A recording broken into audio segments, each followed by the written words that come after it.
Assalamualaikum ikhwan fillah yang dirahmati Allah. Alam semesta tidak mengada dengan sendirinya. Ia memiliki pencipta yang maha agung lagi maha bijaksana. Sang pencipta menciptakannya berdasarkan ilmu, kekuasaan, kehendak, dan hikmah. Dia tidak akan melakukan perbuatan yang batil dan sia-sia. Dan segala peristiwa yang terjadi sepanjang peradaban manusia, berikut kisah-kisah di dalamnya, itu tidak ada satupun yang luput dari pengawasannya. Dan selamat datang di kisah sepanjang zaman.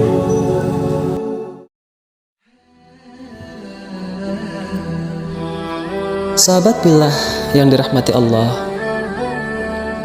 jika kita ditanya, makhluk apakah yang paling besar di antara makhluk ciptaannya Allah? Maka sudah tentu jawabannya adalah arsy-Nya Allah Subhanahu wa ta'ala. Maka berikut ini sedikit kami akan menyampaikan tentang penciptaan arsy dan peristiwa hujan. Di dalam kitab Bada'i'uz Zuhur, Ibnu Hatim dalam tafsirnya meriwayatkan bahwa Allah telah menciptakan arsy-Nya dari cahayanya dan kursinya menempel pada arsy itu. Di sekitar arsy terdapat 4 buah sungai, yakni sungai cahaya yang berkilauan, sungai api yang menyala-nyala, sungai salju yang putih, dan sungai air. Di sungai-sungai tersebut terdapat malaikat-malaikat yang bertasbih. Dan beliau juga meriwayatkan bahwa Allah menciptakan arsy dari zamrud yang hijau. Arsy ini memiliki 4 penyangga. Antara satu penyangga dengan penyangga lainnya berjarak 80.000 tahun lama perjalanan, dan luasnya pun seperti itu. Arsy itu bagaikan tempat tidur.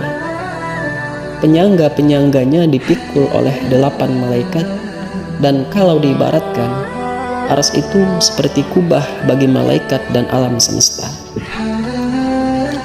Dan masih diriwayatkan oleh Ibnu Hatim bahwa Nabi Muhammad SAW bersabda, sesungguhnya arsy sebelumnya berada di atas air. Setelah Allah menciptakan langit yang 7, arsy itu ditempatkan di langit yang ke-7. Dia jadikan awan sebagai saringan untuk hujan. Apabila tidak dijadikan seperti itu, tentu bumi akan tenggelam dengan air. Ikhwan fillah, iblis membuat singgasananya di atas air. Tujuannya adalah ingin menyamai singgasananya Allah yang berada di atas air. Maka ada yang mengatakan singgasananya iblis itu berada di perairan segitiga Bermuda, dan ada pula yang mengatakan berada di lautan lepas. Wallahu a'lam.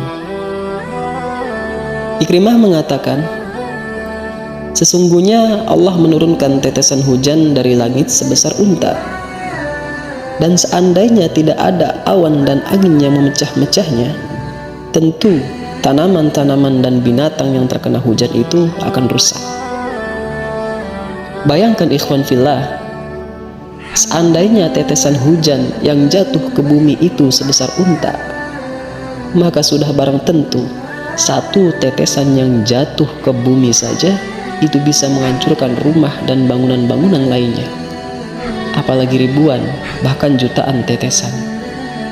Maka subhanallah, itulah salah satu rahmat Allah yang tidak kita sadari. Allah berfirman, wa huwa alladhi yursilu riyaha bushran baina yaday rahmatih hatta idza aqalat sahaban thiqalan suqnahu li baladin mayyitin fa anzalna bihil ma'a fa akhrajna bihi min kulli samarat kadzalika nukhrijul mauta la'allakum tadhakkarun. Dan dialah yang meniupkan angin sebagai berita gembira sebelum kedatangan rahmatnya, yakni hujan, hingga apabila angin itu telah membawa awan mendung, kami halau ke suatu daerah yang tandus. Kami turunkan hujan di daerah itu, maka kami keluarkan dengan sebab hujan itu berbagai macam buah-buahan.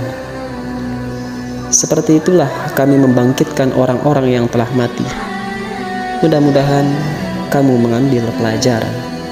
Quran Surah Al-A'raf ayat 57. Maha besar Allah dengan segala kuasa dan kehendaknya, yang telah menjadikan tanah di sekitar kita subur, bermanfaat, sehingga menjadi sumber rizki bagi para makhluknya.